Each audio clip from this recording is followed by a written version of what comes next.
20 years ago today, America watched in awe as the Air Force pounded Baghdad in the opening days of President Bush's war on Saddam Hussein. Nearly two-thirds of the country then supported the war, with the highest numbers being among Republicans. Now, 20 years later, Republicans are the isolationists, arguing aid to Ukraine will lead to a conflict with Vladimir Putin. Polling shows 26% of Americans say we are giving too much aid to Ukraine, but among Republicans, that number jumps to 40%. The partisan divide will only grow. Today, President Biden announced another $350 million worth of weapons directly from America's stockpiles. Congressman Michael Waltz is here, first Green Beret in Congress, former national security advisor to then Vice President Dick Cheney during the Iraq War. Congressman, it's good to see you. Thank you. All right. Thank you. Help me understand this, right? Because it was Ronald Reagan that won the Cold War, brought down the Soviet Union, then was very hawkish on national defense. I know you're not necessarily in any way opposing the aid to Ukraine, and you support it, but still, where did this isolationism in the Republican Party come from? Well, isolationism, Leland's been on both sides for the entirety of our country. I mean, look at the fight FDR had to get the United States involved in World War II, the old, don't get entangled in European wars mindset. However, post-World War II, you're absolutely right. Global stability, democracy, capitalism, free markets, a liberal order has been underscored by American diplomacy, American leadership, and American military might. But what I think you're seeing now is a massive ideological hangover from 20 years of the Middle East wars. I think it's certainly arguable about whether we should have gone in, and debatable whether we should have gone into Iraq, and whether we face mission creep in Afghanistan. And I think a lot of people are asking the questions when it pertains to Ukraine, which I think is a fair question. What does success look like? How much are we prepared to give? How does this end?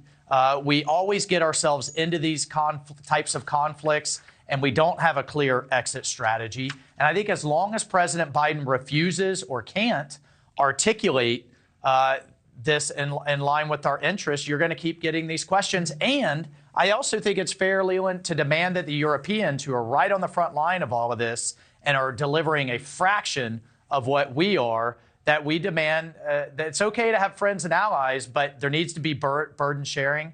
And the Germans in particular need to step up. So I'm in the yes, but category, and there's a lot of buts. Okay, fair enough. And also that they pay their fair share. What's so different than where we were 20 years ago, and this is why we wanted to have you tonight, because of your sort of broad expertise on this. The American military now versus 20 years ago is vastly different. And in no way is it vastly better. We are no longer the unquestioned world superpower that can deploy our force and our might and project that around the world in an unchecked way. You've got another $350 million worth of weapons going out of already depleted stockpiles.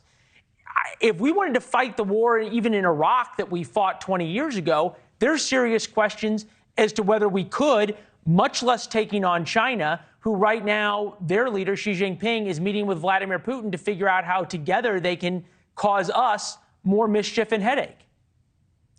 Right. Yeah, so there's a lot to unpack there. I mean, but I think from a broad standpoint, yes, the military has been really worn out by the last 20 years of these conflicts, coupled with sequestration. They were starved of funding for about 10 years on top of that. And yes, there are certain areas where we couldn't do what we did 20 years ago. For example, there were about 400 ships that were dedicated to taking our military, our tanks, fighting vehicles, our soldiers over to the Middle East. Now we have about 40. So a lot of our capability is atrophied. However, the other side has too, in many ways. It's also a story about the other side. We've seen that the Russian military was far worse than many of our intelligence estimates, particularly in terms of logistics, training, morale, leadership. And then you have the question of the Chinese military buildup. So in many ways, we've declined, but they have exploded. Thanks for watching. Go to newsnationnow.com to find News Nation on your television provider. And don't forget to subscribe. Click the red button to get more of News Nation's fact-driven, unbiased coverage.